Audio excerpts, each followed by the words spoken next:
যদি এরকম দে,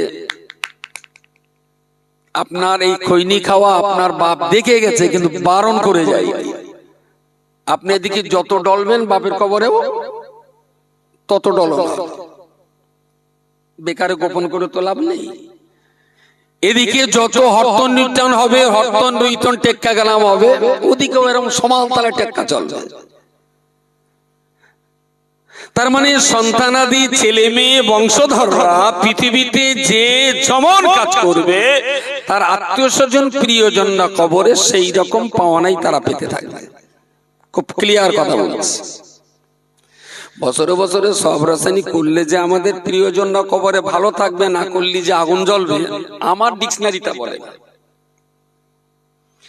আমি যেটা যতটুকু আল্লাহ বুঝিয়েছেন তাতে আমার ধারণা, আমার জ্ঞান এটাই হয়েছে। বাকি আমার যা জ্ঞান সব যে ঠিক হবে সেটা নাও হতে পারে, আমার বুঝির ভুলও হতে পারে, কিন্তু আমার চাইতে যারা বুঝদার তারা আমার ভুল ধরিয়ে দিলে আমি মেনে নেব। ভুল তো মানুষ করে। তবে আমি যতটুকুই বুঝেছি, মরা মানুষগুলোর কবরে যদি ভালো রাখতে হয়, জ্যান্ত মানুষ করার আগে ভালো হতে হবে। আর যত সময় পর্যন্ত জ্যান্ত মানুষ আমরা ভালো করতে না পারবো, মরা মানুষের জন্য অযথা খুঁতখুত করে কেঁদে ওই ধ্যানাসি কান্নার কোনো দাম নেই আল্লাহর কাছে। সব ধ্যানাসি কান্না। ধ্যানাসি কান্নার চোখের পানির চাইতে পাট পচানো ওয়ালের পচা পানি অনেক দাম আছে।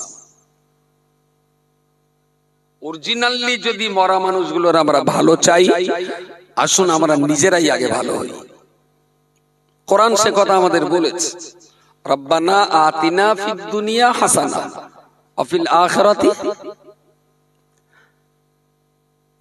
আচ্ছা, একই কথা যদি জিজ্ঞেস করি চটপট যদি বলেন ভালো হবে। সব তো চেনা মুখ, অচেনা কেউ নেই এর ভেতরে। রব্বানা আতিনা ফিদ দুনিয়া হাসানা ওয়া ফিল আখিরাতি হাসানা ওয়া কিনা আযাবান নার।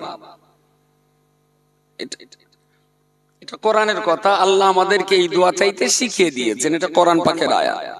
আমরা কি করে দোয়া চাইবো মহাজন সেটাও শিখিয়ে দিয়েছেন আমাদের। আচ্ছা, ইসলাম যে ধর্ম, মিছিলটা দেখেন একবার।